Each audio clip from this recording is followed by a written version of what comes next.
Fala galera, beleza? Hoje queria trazer aqui um vídeo falando sobre o Manifesto Comunista de Karl Marx e Friedrich Engels, de 1848, ano em que ele foi publicado. Aqui na capa do livro a gente vê, eu tô aqui pelo Kindle, né?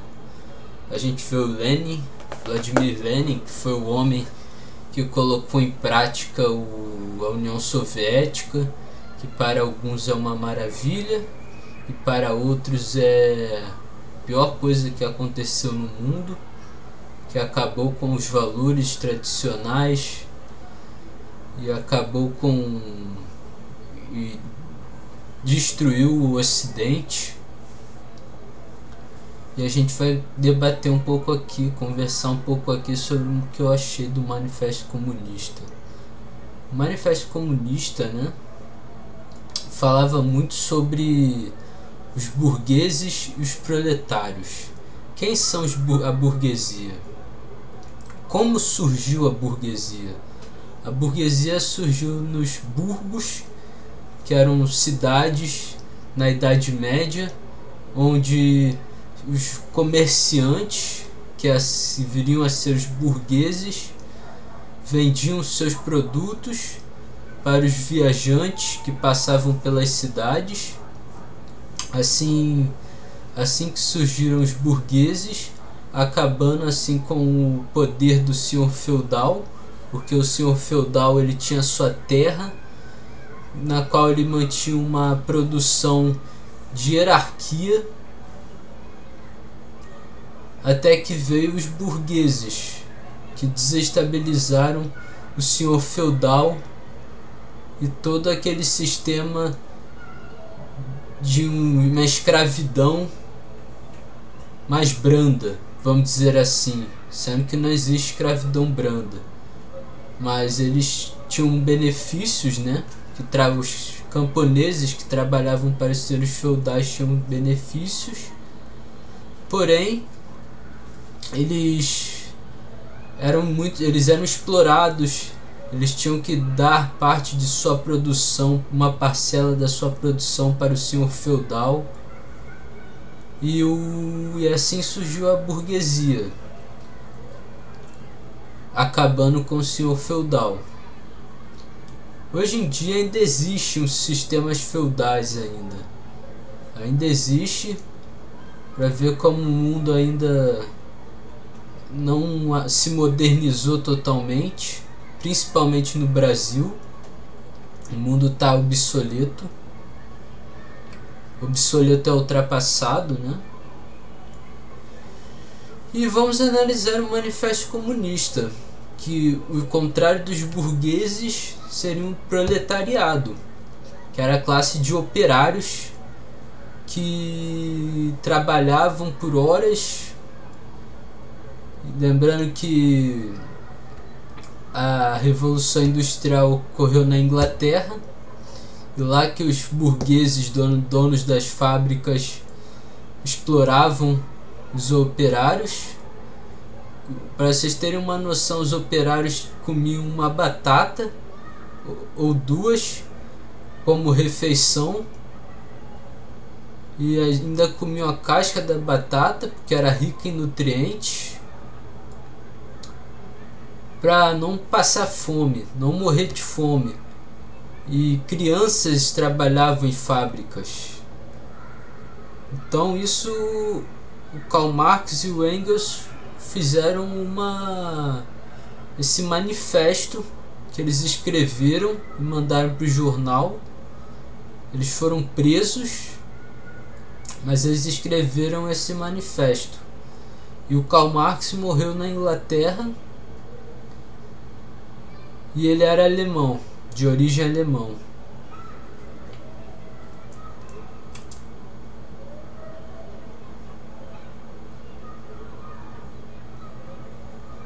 Marx e Engels partem de uma análise histórica, distinguindo as várias formas de opressão social durante os séculos e situam a burguesia moderna como nova classe opressora.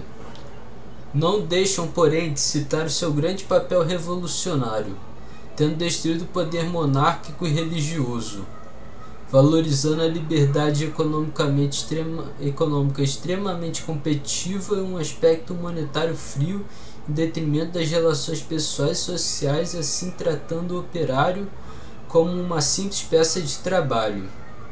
Este aspecto, juntamente com os recursos de aceleração de produção, tecnologia e divisão do trabalho, destrói todo o atrativo para o trabalhador, deixando-o completamente motivado e contribuindo para a sua miserabilidade e coisificação.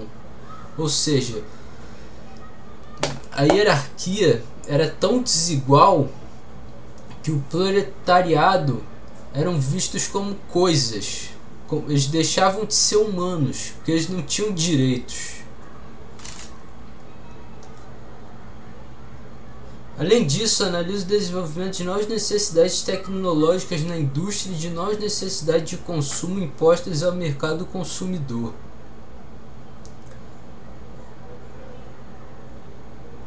Afirmam sobre o proletariado: sua luta contra a burguesia começa com sua própria existência. O operariado, tomando consciência de sua situação, tende a se organizar e lutar contra a opressão, e ao tomar conhecimento do contexto social e histórico onde está inserido, especifica seu objetivo de luta.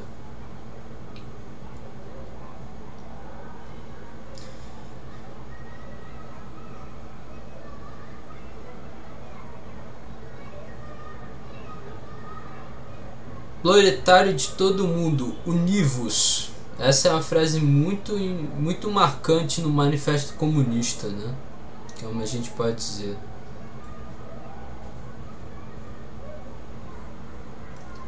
Friedrich Engels também nasceu na Alemanha em 28 de novembro de 1820. Foi um empresário industrial. O Engels era o perturbado da família. É o revoltado. O garoto que se revoltou e decidiu tacar fogo no parquinho. Foi empresário industrial e teórico revolucionário prussiano, que junto com Karl Marx fundou o chamado socialismo científico ou marxismo. Então os dois eram alemães.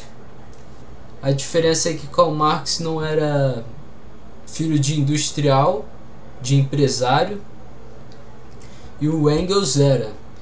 O Engels, curioso isso, contraditório, um cara que era filho de um industrial, de um empresário, e que decide defender uma causa que é contrária a seu berço, às suas origens. Curioso isso, curioso.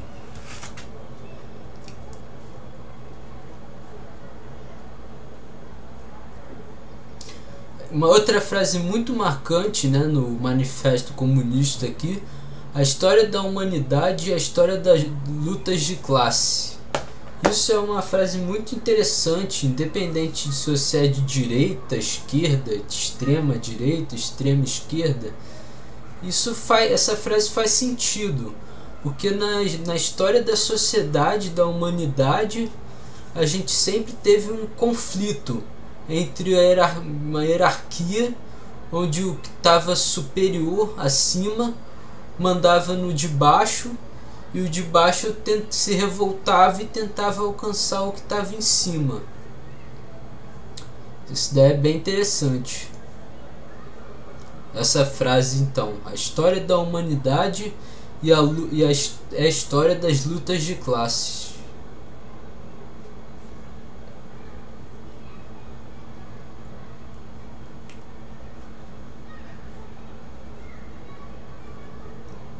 Tem várias obras sobre...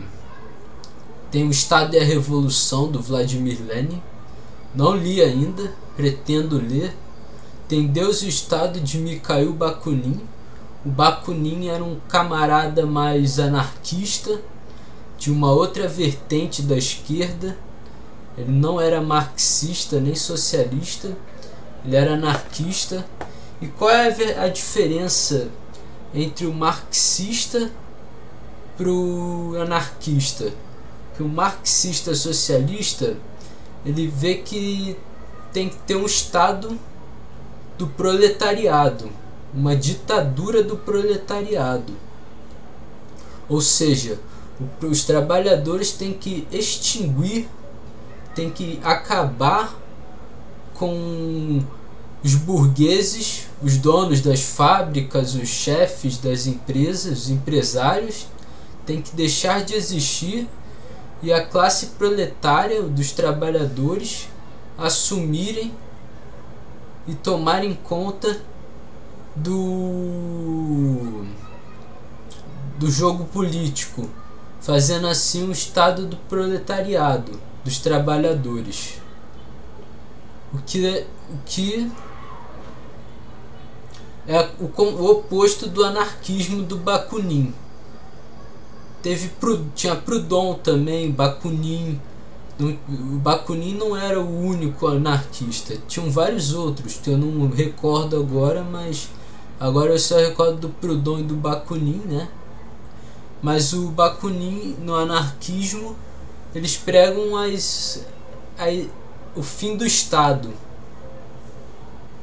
Eles prezam o fim do Estado e que todo mundo iria viver numa sociedade livre, na qual cada um iria, por meio de grupos ou comunidades, iriam se organizar socialmente e iriam fazer suas próprias leis, não havendo assim uma autoridade a qual eles tivessem que abaixar a cabeça, diferente do marxismo, que teria um Estado proletário, uma ditadura do proletariado, que foi o que o Vladimir Lenin implantou na Rússia.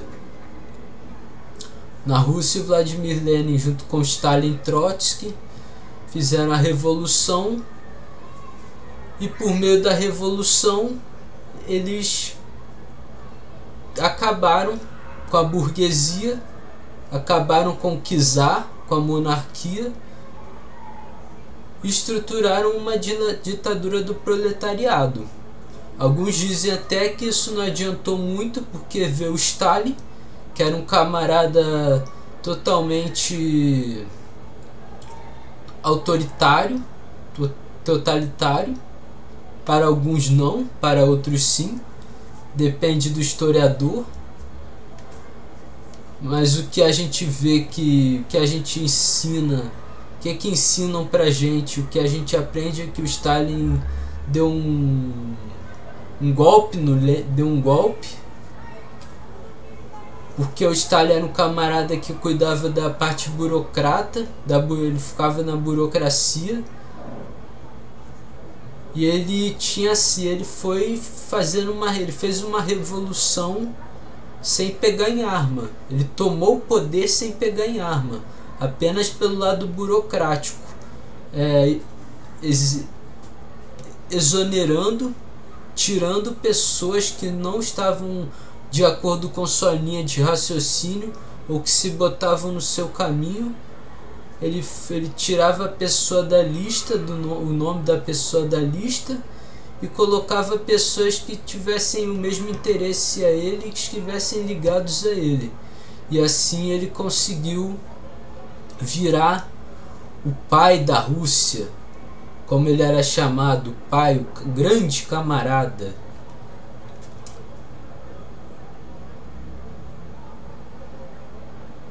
Vamos voltar aqui para o Manifesto Comunista. Burgueses e proletários. A história de todas as sociedades que existiram até nossos dias tem sido a história das lutas de classes. Homem livre e escravo, patrício e plebeu, senhor e servo, mestre de corporação e oficial, numa palavra, opressores e oprimidos. Em constante oposição, tem vivido numa guerra ininterrupta, ora franca, ora disfarçada, uma guerra que termina sempre ou por uma transformação evolucionária da sociedade inteira ou pela destruição das suas classes em luta.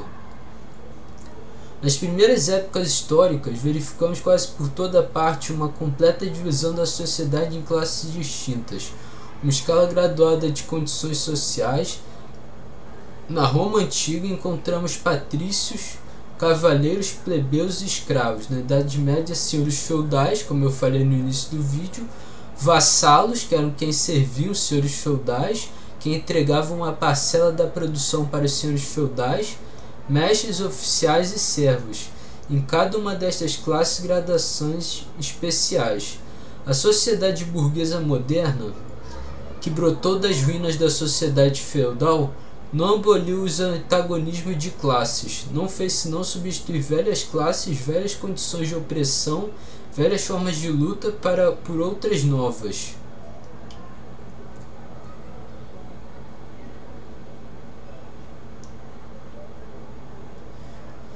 Entretanto, a nossa época, a época da burguesia, caracteriza-se por ter simplificado os antagonismos de classes. A sociedade divide-se cada vez mais em dois vastos campos opostos, em duas grandes classes diametralmente opostas, a burguesia e o proletariado. Dos servos da Idade Média nasceram os plebeus livres das primeiras cidades. Desta população municipal saíram os primeiros elementos da burguesia. Lembra que eu falei que o senhor feudal foi acabando, por mais que ainda tem hoje em dia, mas na época foi acabando na Europa, e aí foram surgindo os burgueses que vendiam nas cidades para os visitantes, os estrangeiros, vendiam para os cavaleiros que passavam pelas cidades seus produtos, acabando assim com o poder dos senhores feudais. Bem, gente, por hoje é só. Eu pretendo continuar conversando aqui, falando sobre o Manifesto Comunista. Isso aí foi só uma introdução. Lembrando que eu sou um aluno de História, então talvez eu tenha dado alguma informação errada. Talvez eu tenha me equivocado em algo. Vocês podem deixar nos comentários se eu me equivoquei em alguma coisa. Dar a sua opinião. Eu sou totalmente democrático e aceito as opiniões diversas. E por hoje é só. Muito obrigado. Deixa o like. Fui.